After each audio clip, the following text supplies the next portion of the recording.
Et nous enchaînons à présent avec Enjeu patrimoine, un enjeu patrimoine où nous allons tenter de comprendre l'évolution des taux de crédit immobilier à la fin de ce premier semestre et regarder un petit peu comment ils ont évolué depuis le début de l'année 2022. Pour cela, nous avons le plaisir de recevoir sur le plateau de Smart Patrimoine Cécile Roclor, directrice des études d'Empruntis. Bonjour Cécile Roclor. Bonjour Nicolas. Alors on entend de plus en plus, on lit même que les taux de crédit immobilier commenceraient à remonter. Alors ça peut paraître un petit peu contre-intuitif dans un contexte assez incertain, encore que des actualités récentes, notamment au niveau de la Banque centrale américaine, peuvent expliquer un petit peu le mécanisme. Mais est-ce que vous, chez Empruntis, vous constatez dans vos échanges avec les banques que les taux commencent à remonter ? Oui, clairement, hein, je suis désolée de vous décevoir, mais la remontée des taux est là. Elle est là depuis pas très longtemps, hein, parce que si on regarde un peu dans le rétroviseur, on a eu des taux historiquement bas toute la fin de l'année. D'ailleurs, ça faisait un moment que ça durait. Bien sûr. En janvier, le taux moyen sur 20 ans était à 1%, plus bas historique. Et puis début février, on a commencé à avoir une remontée des taux. On est vraiment sur l'épaisseur du trait, hein, 10 centimes en février, 20 centimes au mois de mars. Oui, effectivement, la hausse des taux a commencé et elle devrait se poursuivre. Donc elle s'amorce, on reste sur une petite remontée de taux, quelque chose de poussif pour le moment, mais qui pourrait commencer à dégager une tendance. C'est ça, c'est que c'est pas un épiphénomène, c'est-à-dire qu'il faut qu'on s'attend à ce que ça continue sur le reste de l'année. Oui, complètement. Vous avez raison. Nos partenaires bancaires, dès la fin de l'année, nous avaient dit on va commencer à engager une remontée des taux. Elle va être lente, elle va être progressive. Le but du jeu, c'est surtout de ne pas bloquer le marché, mais c'est quand même de répercuter des évolutions comme celle de l'OAT, l'emprunt d'État, qui, après avoir fluctué en territoire négatif pendant très longtemps, s'est mis à progresser de façon Bien sûr, significative. Oui. On touche les 1%. Alors, des fois, ça varie un petit peu en fonction des jours, mais oui, clairement, on n'est pas du tout dans un épiphénomène, surtout qu'on est sur une période de l'année où, normalement, on a plutôt les taux les plus attractifs, puisque le printemps de l'immobilier, qui constitue le deuxième trimestre de l'année, c'est l'année où on fait les projets, il commence à faire beau, on a envie de les visiter, on se projette pour la rentrée scolaire suivante, donc on est vraiment sur un moment clé de l'année. Le but du jeu, c'est vraiment de faire par petites touches.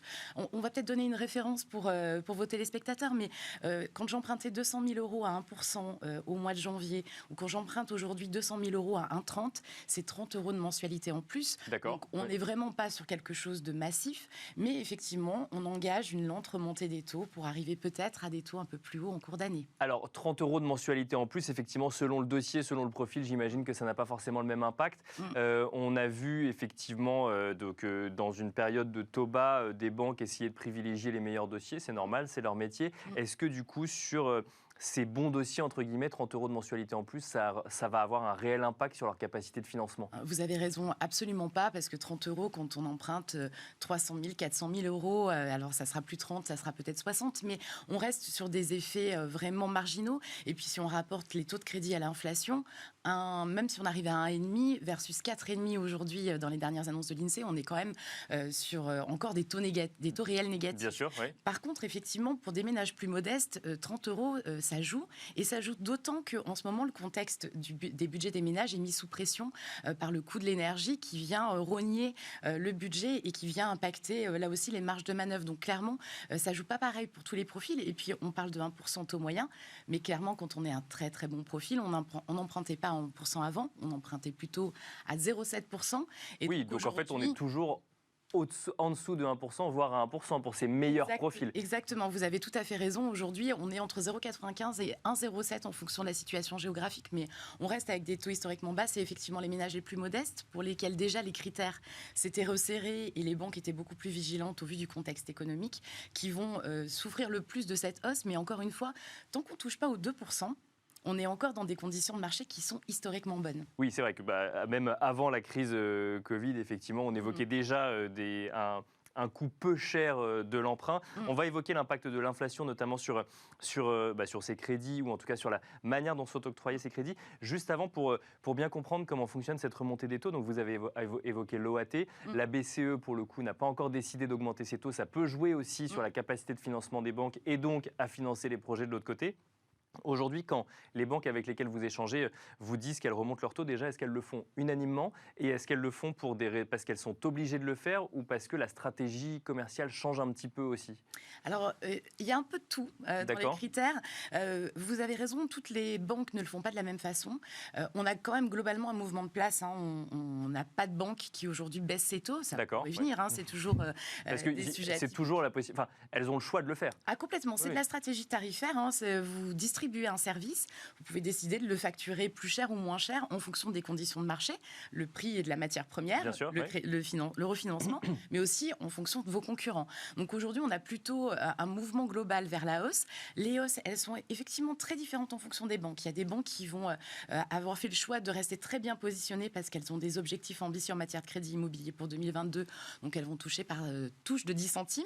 Et puis il y a des banques qui souhaitent plutôt avoir un impact financier sur la distribution du crédit, reconstituer des marges ou augmenter des marges pour couvrir un risque potentiel. D'accord. Et là, du coup, on va avoir des hausses qui peuvent monter à 30 ou 40 centimes en fonction des établissements. Donc, on a vraiment toutes les philosophies. C'est d'ailleurs pour ça qu'aujourd'hui, plus que jamais, il faut mettre en concurrence les établissements bancaires et faire le tour des propositions possibles. Parce qu'en fonction de votre profil et de la politique de la banque, vous pouvez avoir des écarts de conditions qui sont extrêmement importants. On parlait des taux tout à l'heure, on parle souvent du taux moyen. Mais il faut savoir qu'aujourd'hui, dans les barèmes des banques, on va trouver du 0,9% sur 20 ans et puis on va trouver des taux qui tutoient déjà les près de 2%. Alors, ce n'est pas forcément des projets que les banques ont envie de financer, mais en tout cas, on voit bien que l'écart entre les meilleurs Bien taux sûr. et les taux les plus Oui, hauts oui. s'élargit nettement. Il s'élargit déjà. Et alors justement, le sujet inflation, qui est un sujet qui anime entreprises et ménages en France, et d'ailleurs pas qu'en France, dans beaucoup de régions dans le monde, est-ce que ça peut avoir un impact sur l'acceptation ou l'octroi d'un crédit? Alors, sur les taux déjà, non, parce qu'on n'est pas forcément, c'est pas la première prise de la banque sur la pratique des taux, mais après, vous avez raison, sur l'octroi d'un financement, oui, ça peut avoir un impact. Alors, c'est quelque chose qu'on surveille de très près pour les semaines à venir, si toutefois on continue à avoir des tensions très fortes sur les prix, puisque dans les critères des banques, il y en a deux. Il y a celui qui est le plus connu, c'est le taux d'endettement, et ça, il faut rentrer Bien dans sûr, les fourches ouais. codines du HCSF, 35% de taux d'endettement avec assurance emprunteur, mais il y en a un peu moins connu, que toutes les banques pratiquent et qui n'est pas réglementé, c'est le reste à vivre, Bien c'est-à-dire sûr. le reste pour vivre. La banque va fixer un seuil et se dire, par exemple, moi j'estime que pour un couple, il faut qu'il reste 800 € après le paiement des crédits pour payer l'énergie, l'alimentation, les impôts, les assurances et les loisirs. Et si on a des tensions inflationnistes sur les prix à la consommation, comme on les a aujourd'hui, la banque, elle peut par mesure de prévention se dire qu'en fait ce reste à vivre n'est plus suffisant Et qu'il faut l'augmenter. Exactement. Au minimum en pourcentage de l'inflation, par exemple. Ça pourrait être le cas, ou en tout cas franchir de nouveaux seuils et se dire, mais en fait, je suis obligée de tenir compte de cet impact sur le budget des ménages, et donc je ne peux plus exiger la même chose de mes clients. Il va falloir que je remonte ces seuils. Et ça risque d'être une deuxième embûche pour les emprunteurs. Alors, ce qui est difficile, c'est que, je vous le disais, c'est pas réglementé. Bien sûr. Donc, chaque banque a sa politique. Et là aussi, il va être important de voir quelles sont les banques qui sont les plus souples en fonction de votre situation pour arriver à trouver un crédit. Et alors, quand on parle de crédit immobilier, on se demande évidemment si ça va avoir un impact sur le marché immobilier. On a vu, par exemple, un certain nombre de gens quitter Paris, par exemple, la capitale, pour aller vers d'autres villes de province, ou alors essayer de s'éloigner un petit peu des centres-villes pour aller chercher un petit peu de verdure un peu plus loin. Bon, ça marchait quand on avait un budget essence très maîtrisé. Là, avec la flambée des prix de l'énergie, est-ce que ça peut du coup remettre en cause? D'un côté, on va regarder le reste à vivre, on va voir que ce reste à vivre va augmenter parce que l'essence coûte plus cher. Ça peut remettre en cause des projets immobiliers ou Clairement. Oui, Clairement, parce qu'en fait, effectivement, la banque, elle regarde l'évolution de vos charges en fonction de votre projet. Quand l'essence n'est pas très chère et que vous vous mettez à 50 km de votre lieu de travail avec seulement 2 jours de télétravail dans la semaine, ça veut dire que potentiellement votre budget essence va augmenter. Et si votre budget, il est très serré, que vous êtes au maximum de votre taux d'endettement, donc la banque, elle est jamais sur un seul critère, hein, elle va vraiment prendre en considération l'ensemble du dossier. Donc que tous les feux sont un peu orange, que c'est vraiment serré un peu partout, bien sûr. ce critère-là va rentrer en ligne de compte, bien sûr, et la banque peut dire, mais en fait, votre budget essence, il va doubler ou il va tripler. immobilier. Et en plus, en général, on n'achète pas un bien moins cher. On achète un bien au même prix, mais plus grand. Et là, du coup, en fait, ça Oui, peut et avoir puis un surtout, en impact sur fait, le on financement. achète le bien que tout le monde veut, en l'occurrence depuis 2 ans, puisqu'il y a une ruée sur les mêmes types de biens. Ah, mais vous avez carrément raison. On est vraiment dans la convergence des besoins depuis la crise sanitaire. Tout le monde veut un peu plus d'espace vert, un peu plus d'intimité, un peu plus d'espace tout court. Et du coup, on a vraiment une tension sur les biens immobiliers, les maisons principalement, mais aussi tous ceux qui vont accorder un peu de qualité de vie.